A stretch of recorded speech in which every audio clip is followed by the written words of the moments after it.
ایک دن حضرت سلیمان علیہ السلام کے دربار میں انسانوں اور جنوں کے درمیان تقدیر اور تدبیر کے اثرات کی بحث چل پڑی۔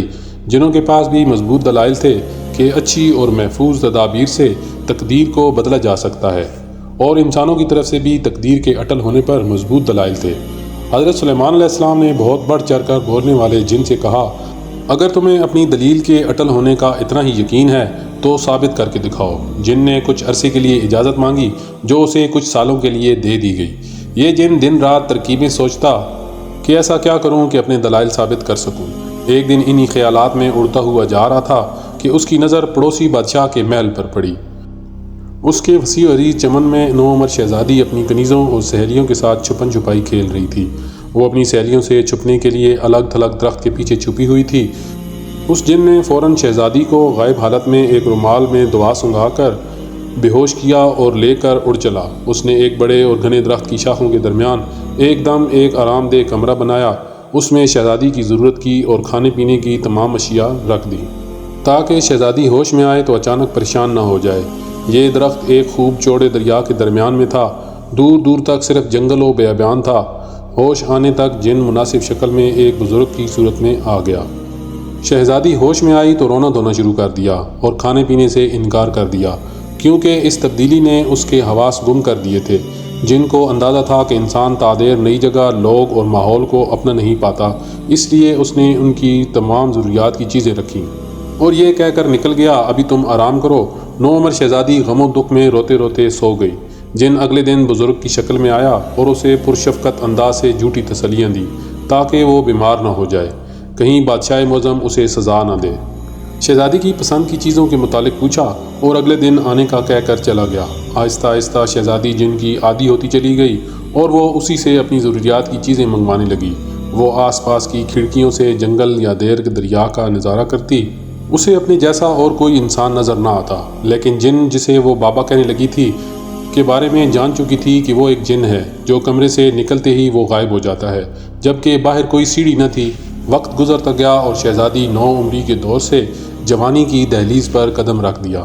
جن کے آنے کے دورانیے میں لمبا وقفہ آنے لگا، کیونکہ اب وہ مطمئن تھا کہ اب شہزادی کو پیش کرنے کا وقت آنے والا ہے اور وہ بادشاہ معظم حضرت سلیمان علیہ السلام کے سامنے اپنی شرط جیت جائے گا۔ ایک دن طوفان کے آثار تھے، دن میں بھی رات چھا گئی تھی۔ شہزادی نے ایسی طوفانی کیفیت پہلے مرتبہ دیکھی تھی۔ ڈر اور خوف سے اس کا برا حال ہو گیا۔ کافی دیر گزر گئی کہ اس دوران اسے دروازے پر دستک سنائی دی۔ ایسا پہلی مرتبہ ہوا تھا، اس سے پہلے کبھی کسی نے دستک نہ دی تھی۔ جن تو خود بخود اندر آ موجود ہوتا تھا۔ شہزادی نے خوف و دہشت سے پوچھا، کون؟ تو اسے گھبرائی ہوئی آواز سنائی دی، ہمیں کچھ دیر کے لیے اندر پناہ دو، طوفان گزرنے تک ہم رکنا چاہتے ہیں۔ شہزادی نے دروازہ کھولا تو سامنے دو نوجوانوں کو دیکھا، بمشکل ٹہنی پر بیٹھے ہوئے تھے۔ دروازہ کھلتے ہی دونوں جوان اندر داخل ہو گئے۔ شہزادی نے ایک مدت کے بعد اپنے جیسے انسانوں کو دیکھا تو اسے اغوا ہونے سے پہلے کا وقت یاد آ گیا کہ انسان ایسے ہوتے ہیں۔ ان میں سے ایک نوجوان اچھے حلیے میں اور دوسرا انتہائی غریبانہ حلیے میں تھا۔ شہزادی نے امیر شخص جو کافی زخمی تھا کو اپنے پاس موجود مختلف دوائیاں دیں تو غریب آدمی نے اپنے ساتھی کی مرہم پٹی کی، کچھ کھانا کھایا اور آرام کرنے لگا۔ دونوں جوان حیران تھے کہ اکیلی لڑکی کیسے اور کیوں کر یہاں اکیلی رہ رہی ہے، لیکن انہیں فی الحال طوفان سے پناہ مل گئی تھی۔ شہزادی نے اگلے دن ہی بتایا کہ میں ایک جن کی قید میں ہوں اور مجھے نہیں معلوم کہ کتنا عرصہ گزر گیا ہے، بس میں اس وقت اتنی سی تھی۔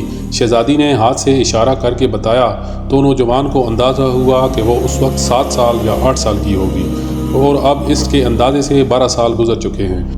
شہزادی جن کے آنے کے خوف سے انہیں جانے کا کہتی رہی، لیکن غریب لڑکے نے بتایا کہ یہ ایک ملک کا شہزادہ ہے اور میں اس کشتی کا ملاح ہوں جس پر سوار ہو کر شہزادہ ساتھیوں کے ساتھ مچھلیوں کے شکار کے لیے نکلے تھے۔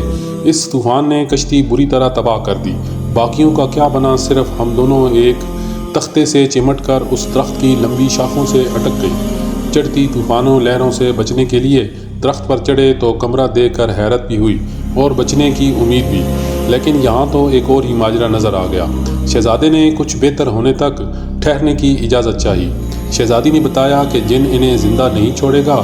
حیرت انگیز طور پر جن کے آنے کا وقفہ لمبا ہو گیا اور اس دوران شہزادہ بہتر ہو گیا، اور وہی ہوا جو تقدیر نے رنگ دکھانا ہوتا ہے کہ شہزادی اور شہزادے کی آپس میں دلچسپی دیکھ کر سادہ دل ملاح نے کہا، جناب عالی، میں آپ دونوں کا نکاح کر دیتا ہوں، کیونکہ آپ کا اس طرح یہاں اکیلے رہنا ٹھیک نہیں، اور اس کے بعد میں جلد از جلد شہر تک پہنچ کر آپ کے لیے مدد لے کر آ جاؤں گا۔ طوفان کی وجہ سے لاتعداد تختے نیچے موجود ہیں، میں کسی طرح پہنچ جاؤں گا۔ یہ ساری بحث سن کر شہزادی اور شہزادہ راضی ہو گئے اور ملاح نے ان کا نکاح پڑھایا اور اجازت لے کر چلا گیا۔ چند دن گزرنے کے بعد جن آ گیا۔ شہزادی نے شہزادے کو کسی طرح چھپا دیا کہ جن کو شک نہ ہو۔ جن نے آتے ہی نئے انسان کی بو کا ذکر کیا۔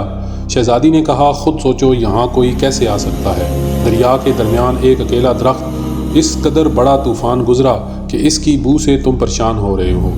جن کچھ مطمئن ہو گیا اور کچھ غیر مطمئن، اور شہزادی تک کھانے پینے کی چیزیں پہنچا کر واپس چلا گیا۔ آج کل دربار میں میری ذمہ داریوں میں اضافہ ہو گیا ہے، اس لیے میرے آنے کا وقفہ لمبا ہوگا۔ شہزادی مطمئن ہو گئی۔ اب شہزادی کے دن خوشی خوشی گزرنے لگے۔ چند ماہ مزید گزر گئے۔ شہزادے کی بہتر صحت کے بعد ضد تھی کہ ہم دونوں فرار ہو جائیں، لیکن شہزادی جانتی تھی کہ جن ہر جگہ اسے تلاش کر لے گا اور شہزادے کو نقصان پہنچائے گا۔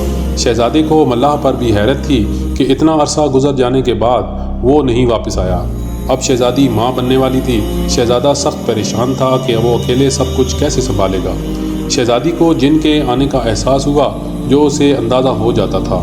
شہزادہ فوراً چھپ گیا اور جن نے شہزادی سے آ کر کہا، تیار رہنا، میں تمہیں اس کمرے سمیت اٹھا کر آج بادشاہ سلامت کے حضور پیش کرنے جا رہا ہوں۔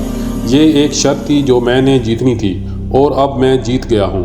اب تمہیں شاہی دربار میں لے جانے آیا ہوں۔ شہزادی حیران و پریشان تھی کیونکہ اس کے بچے کی پیدائش کا وقت قریب تھا۔ جن نے ایک نعرہ بلند کیا اور کمرہ ہاتھوں میں اٹھا کر پرواز شروع کر دی۔